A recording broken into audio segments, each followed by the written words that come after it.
Okay, good morning, good afternoon, or good evening, everybody. Today is Friday, January the 7th, 2022. And for those that have been wondering essentially what happened with respects to the YouTube ban and all that, let me just give the sort of official, cleanup statement or wrap up of what essentially happened within all a matter of condensed hours with respects to Wednesday and Thursday.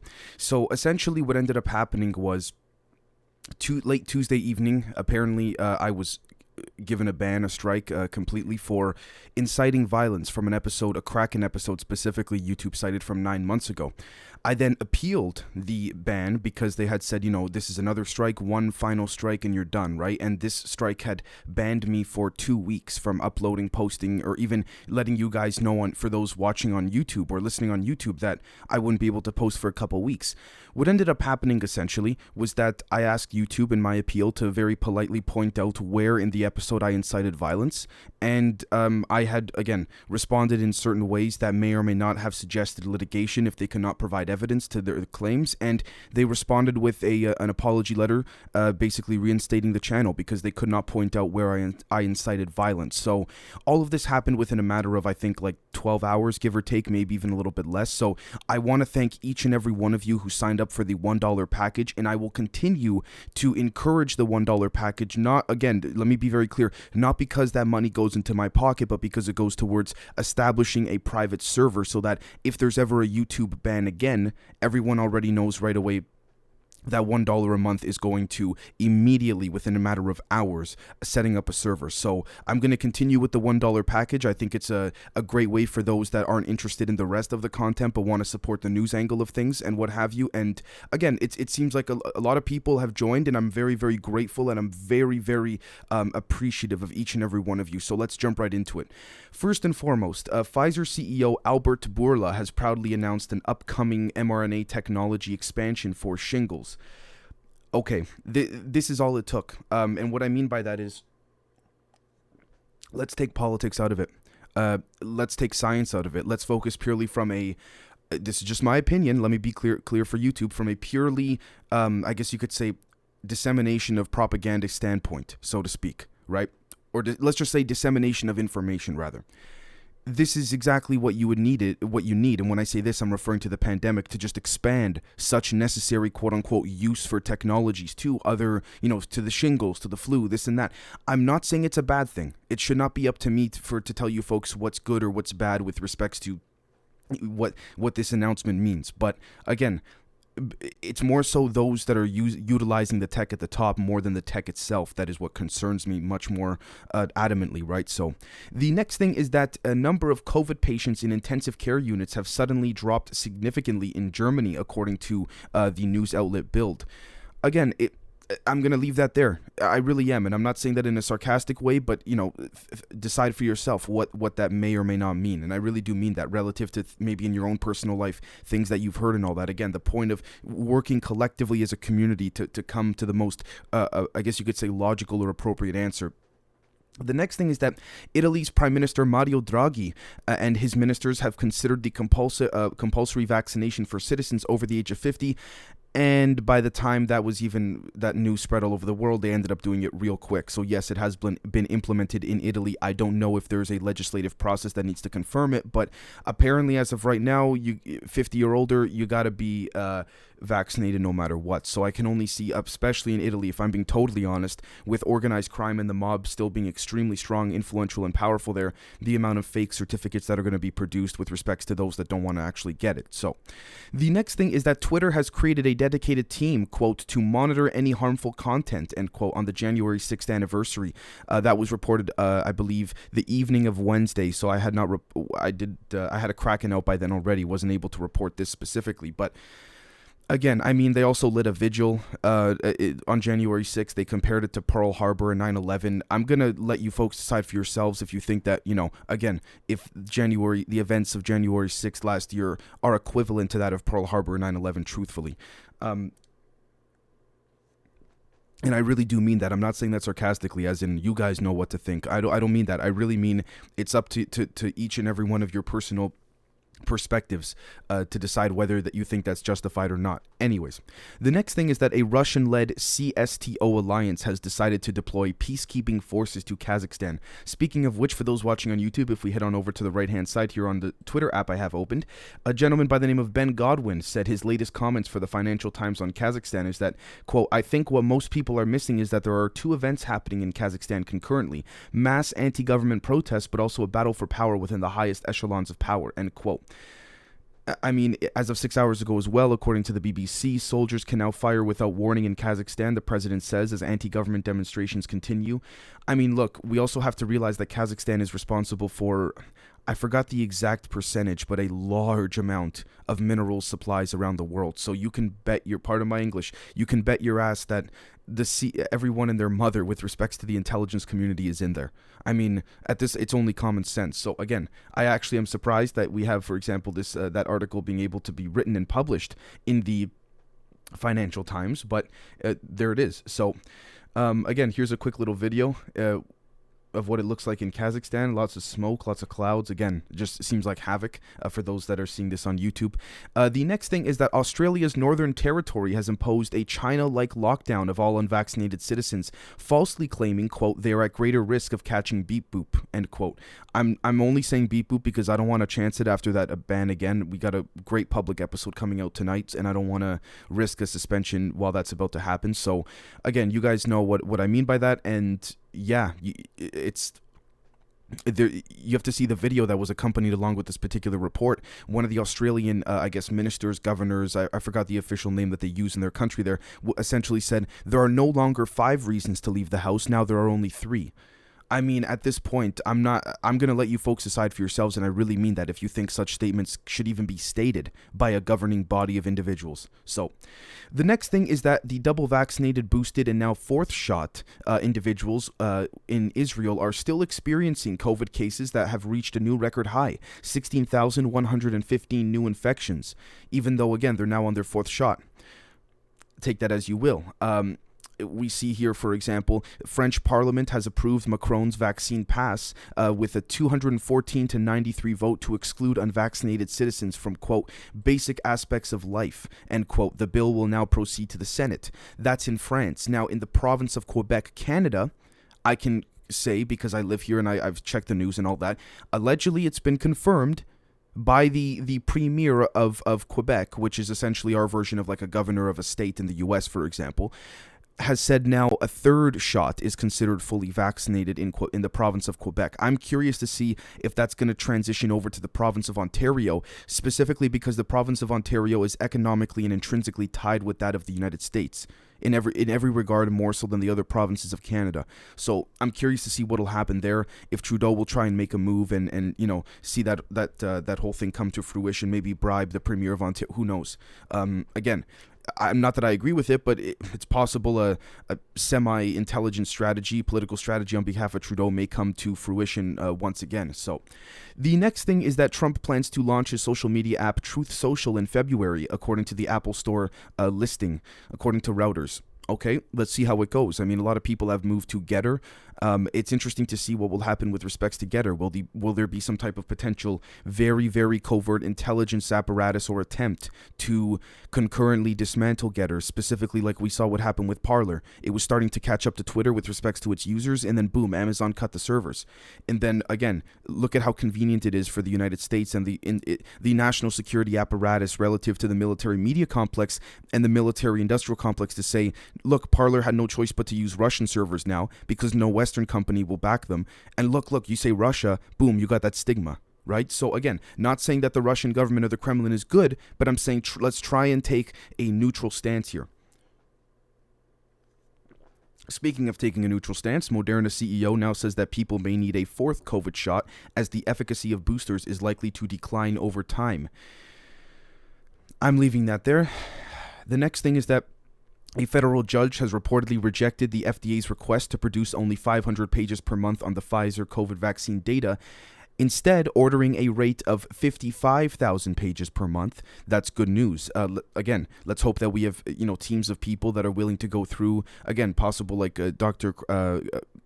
Chris McCullough, if I'm not mistaken, and Malone on Substack picking apart the data that's being released. Let's just hope that there's enough doctors and people who understand the data truly to pick apart 55,000 pages a month. And I would imagine there would be, particularly because COVID is literally impacting every facet of life within human society globally. So the next thing is that with respects to the Australian tennis Open, the Czech tennis player Renata Vodakova has joined Novak Djokovic in being detained after their visa was canceled. Again, that is their right. I believe they're trying to make a statement with respects to their, personal medical autonomy and all that. So again, that it's not for me to say whether I agree with that or not and push that view onto you guys, right? That's not my place. The next thing is that the in Austria, it is now, mandatory vaccination has reportedly been postponed in Austria until April due to, quote, technical implementation problems, end quote. In addition, data protection experts in Austria criticized the project because it introduces a kind of unlawful dragnet search. Dragnet is a keyword for those not familiar that references essentially, think of putting a whole net on top of society and following the pieces, the webs of those net, that net. That's following the people on a grid. That's a dragnet. So I can understand that, and it's nice to see that, ironically enough, the one European country that started with the mandatory vaccinations has now delayed the mandatory vaccination until April. Again, just something to speculate on. The next thing is that France has weighed canceling its Dakar rally after a suspected attack. French prosecutors have opened a terror probe into a December 30th blast targeting a car in Jeddah, which injured a French driver. Again, there are certain parts of Europe that are not safe whatsoever with respects to political ideology that translate into violent acts of unfortunate terrorism, and innocent people die, so I can understand that. But again, we also have to consider, is this some type of intelligence apparatus to deceive the public or make their attention be redirected? I can't help but think that. Just my opinion, but the next thing is that the U.S. has accused a New York man of tracking opponents of Egypt's Sisi. The U.S. Justice Department has charged Pierre Gergis with acting as a foreign agent for Egypt without notifying the U.S. government.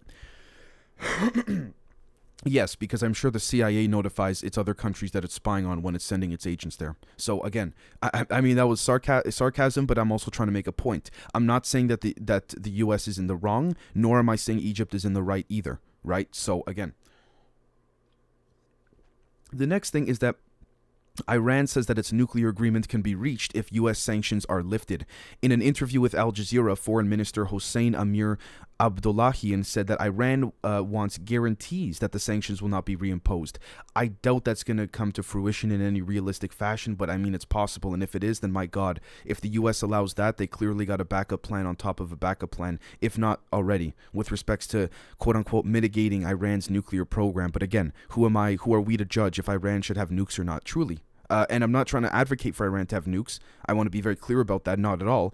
I'm saying if we take the emotion out of all of this, I mean, could we argue that the U.S. should even have nukes? Because it seems like a lot of incidences that occur happen because of the U.S., whether it's foreign wars that end up becoming pointless, allegedly, or whether it's what happened with, again, the beep boop. Again, decide for yourself, and I really mean that. The next thing is that Qatar Airways seeks more than $600 million US dollars in Airbus A350 dispute. The two companies have been locked in a row for months over damage, including blistered paint, among other issues. Yeah, just scraping for pennies in a financial regard. Again, scraping relative to the money that flows in that industry. So, I mean, we'll follow up on it. I can't help but think, again, this may be some type of legal dispute that is covering for some type of reprisal on the back end of an intelligence operation. And again, Qatar is using the surface level laws to take a jab at something going on behind the scenes. Is very possible. Just speculation, not saying that's factual whatsoever. But the next thing is that a Palestinian man was shot dead by the Israeli army in the occupied West Bank. Israeli forces shot dead a 21-year-old Bakir Mohammed Hashash during an army raid on Balata refugee camp near Nablus.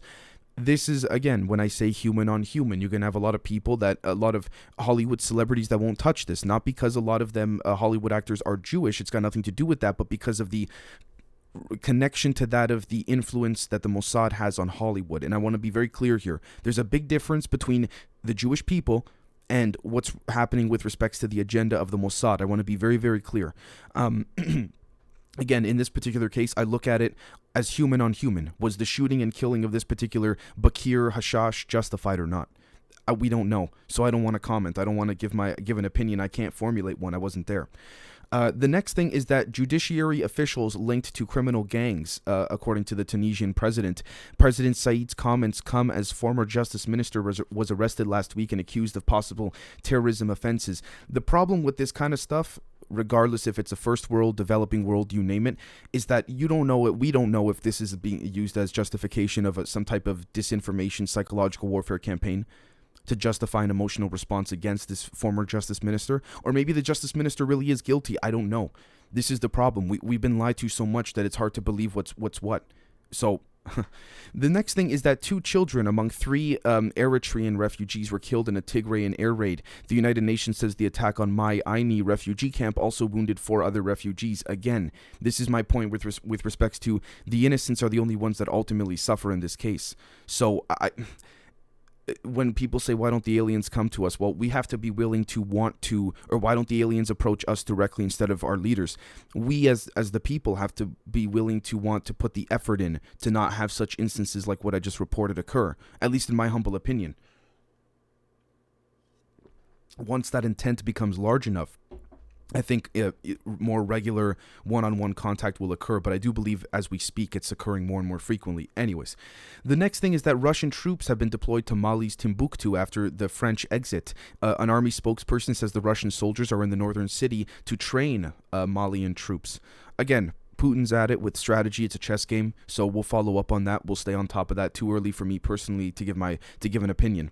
The next thing is that Nigeria has labeled bandit gangs terrorists in a bid to stem the violence. The official gazette refers to criminal gangs who carry out mass kidnappings of students, abduction for ransom, cattle rustling, and destruction of property, among other crimes. The cattle rustling is interesting. I'm curious if that's all human, but besides that, look, if this is what the people are okay with, and this is what the government of Nigeria has agreed to, respective of its official legislation procedures, so be it. If this is what's going to help stem and justify giving harsher penalties for those that kidnap innocent human beings, regardless if woman, man, child, old, then so be it. I mean, personal opinion, I'm cool with that. But again, I don't live there, so who am I to talk, if I'm being totally honest? The next thing is that Ethiopia has detained Tigrayans that have repatriated from Saudi Arabia. A new report by a human rights watchdog alleges mistreatment of ethnic Tigrayans singled out after return to conflict hit Ethiopia. Yeah.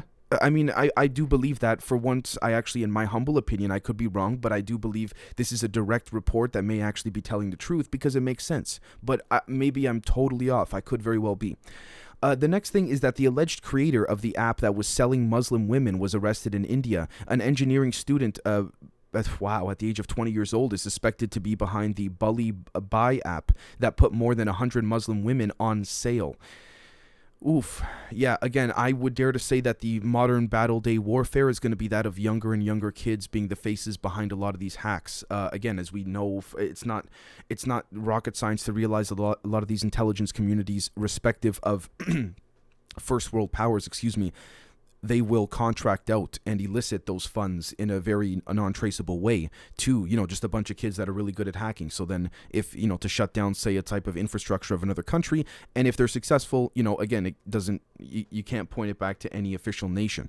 So again, it's, to be honest, smart, but it's a time-old tactic. Even the mob back in the day, even now, it's still done, even in government, to be quite honest, if you want my humble opinion. Again, the more layers you create between yourself and the event in which you manifested, the more protected you are theoretically, right? The next thing is that uranium prices surge on Kazakhstan unrest. Kazakhstan produces more than 40% of the world's uranium. That's the mineral that I was trying to remember at the beginning of this recording. And unrest in the country saw prices of the radioactive metal surge. Yeah, I mean, I can't help but think CIA when I see that. Maybe MI6, who knows? But you know what I mean. That's a fluke. I don't think so at all. Just my opinion. I don't think so, though. The next thing is that the Biden administration has slapped U.S. travel bans on 8 Cuban officials. The U.S. State Department has accused targeted Cuban officials of being involved in the repression of opposition protesters. Again, I'm not trying to make this an anti-United States show or debate or, thought process here, but I must genuinely ask, who is the State Department to accuse targeted Cuban officials of being involved in the repression of opposition protesters? First off, were those opposition protesters deliberately put there by maybe some intelligence apparatus or body? And we have to consider these things because we get lied to so much, guys. I'm not trying to make the U.S. seem bad and Cuba seem good. It turns out that just a little bit of independent research, you end up finding out the real reason for such sanctions that are never officially justified on paper, but make more sense than the official justifications do. So, the next thing is that, according to the WHO chief, Tedros Adhanom Ghebreyesus, the guy with the glasses that always is the face of the WHO, he warns that Omicron is not mild. He said that Omicron variant appears to produce less severe disease than the globally dominant Delta strain, but should not be categorized as mild. And I say this not sarcastically, or maybe kind of, but if he could tell me what we should categorize it, then maybe a tad above mild. Again, ironic how the wordplay suits them when they want it to, but not when it suits the people. So, is it not mild? And I'm genuinely asking for those out there. I mean, allegedly, I caught Omicron last week, so to me, it was a bad cold. If we're going to relate it to that of the Delta variant, the alleged Delta variant, I guess it is more mild. So again, they don't want to use these terms when it doesn't suit their narrative, but when it comes down to like the beep boop in kids, they say, oh, but you got to look at it as a risk-reward comparison. Why can't we apply that here? No, because not in that way, not in this case. What? You guys see what's going on here? At this point, it's not even about the beep boop anymore, guys. Just my opinion, but the next thing is that Chile's Constitutional Assembly has elected a new president. Epidemiologist Maria Elisa Quinteros takes the helm of the body tasked with replacing Chile's Pinochet-era constitution. Assuming this was done constitutionally and according to the way in which it was legislatively ordered to, so be it. If this is what the people want, okay, I can't help but think, if I'm being honest, an epidemiologist was put in charge during, coincidentally, what's going on in the world.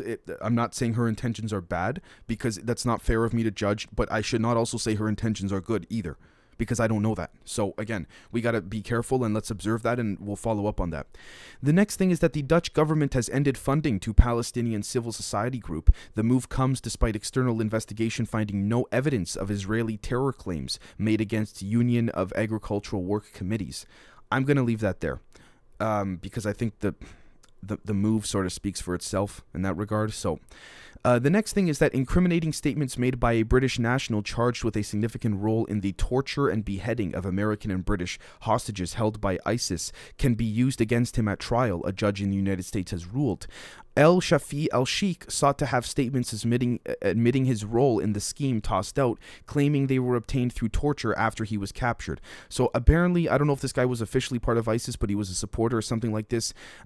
He bragged about torturing and beheading American and British hostages held by ISIS, and authorities got a hold of that tape, and they're using that to charge him. He's trying to say that he was forced to admit those things because he himself was being tortured. It shouldn't be me to tell you folks what you should or should not believe in that regard. My opinion is just as good as yours. So, the next thing is that at least 13, personally I don't believe that though, but at least 13 passengers who tested positive for COVID-19 upon their arrival in the Indian city of Amritsar, have escaped institutional quarantine. I find this kind of funny. They were among 125 infected passengers on a chartered flight from Milan, which landed on Wednesday afternoon. While 9 of them escaped from the airport, 4 others ran away from a local hospital, city official Shurjang Singh told BBC Punjabi. I gotta be honest, it's almost like just sticking a finger in the eye of the global narrative and institution of quarantining. So I'm not trying to laugh in the sense that if they get other people sick, potentially, I'm just saying in general, yeah. The next thing is that a man in India got jabbed with COVID vaccine at least 8 times last year, a health official said. Bramdeo Mandal, 65, has claimed that he received 11 doses of the vaccine in the Bihar state. The retired postman said the jabs had helped him to get rid of aches and pains and stay healthy. He claimed he had not suffered any adverse effects. I'm going to be very careful commenting on that because we got to be careful that this is, again, not some type of third-party shell company intelligence-funded story. It doesn't take much to potentially consider that. With that being said, he might be telling the truth. Who knows? Again, it's not about being pro-vaccine or anti-vax. It's not about that. It's about the fact that, as I say, not to sound like a broken clock, but many of you know that I say this. It's the fact that an opposing perspective cannot even be held. is what like really like makes me go, what the hell? So, you know, an opposing conversation can't even be had, let alone forget stating things as if they're facts. That's a totally, let's park that, put that aside. The next thing is that a Russian submarine collided with a Royal Navy warship sonar on patrol in the North Atlantic. The Ministry of Defense has confirmed. The HMS Northumberland had been tracking the submarine when it hit the ship's sonar equipment, being trailed hundreds of meters behind it. The incident in late 2020 was captured by a television crew filming a documentary. Oh, cool. Well, not cool for, again, if this was a true accident, it's unfortunate for those inside the subs, but a UK defense source said it was unlikely the collision was deliberate. Again, I couldn't help but think possible USO collision. Some type of unidentified submerged object, but there's nothing to indicate that. However, it could be a total fabrication and obfuscation of the contents of the events itself. So again, we're purely speculating at this point. The second last thing is that 2 arrests have been made after 10 bodies were found inside a car in the central Mexican state of Zacatecas. The discovery came after the vehicle was left outside a historic local state governor's office in the middle of a public square. Oof. Oh, wow. Yeah, that's, to me at least, that's cartel. That's, oof. That's sending a strong message. 2 arrests, 10 bodies were found inside a car in the central Mexican state. The vehicle was left outside a historic local state governor's office. Oof. And in the middle of a public square. Someone's trying to make a statement. The officials became suspicious of the car, a Mazda SUV, and found the bodies early on Thursday morning. David Monreal, governor of the central state, later confirmed on social media that 2 suspects had been detained. Again, this seems like something much more deeper and intrinsic than what we're led to believe on the surface, so we'll just leave that there because, again, unless we're on the ground, it's hard to say or speculate. I probably shouldn't have been so quick with my opinion, but my opinion is that the cartel is trying to send a message to some government body or individual within Mexico. Or it could be that the cartel is sending a message on behalf of an intelligence agency too, let's be honest. The next thing, or the final thing rather, is that Bitcoin prices have fallen to their lowest level in months following remarks from the U.S. Federal Reserve. The cryptocurrency dropped in value from 47,000 US dollars per coin, or 34,700 euros per coin, earlier this week to less than 42,000 US dollars per coin and 31,000 European dollars per digital coin. It follows minutes from a meeting of the Federal Reserve, which suggested it may raise interest rates. I can't help but think, personal speculation, not that I have anything to go off of this, just my opinion, folks, I can't help but think it has to do with what's happening in Kazakhstan with respects to the mining and all that. Something seems to be coagulating in that regard. So I don't know.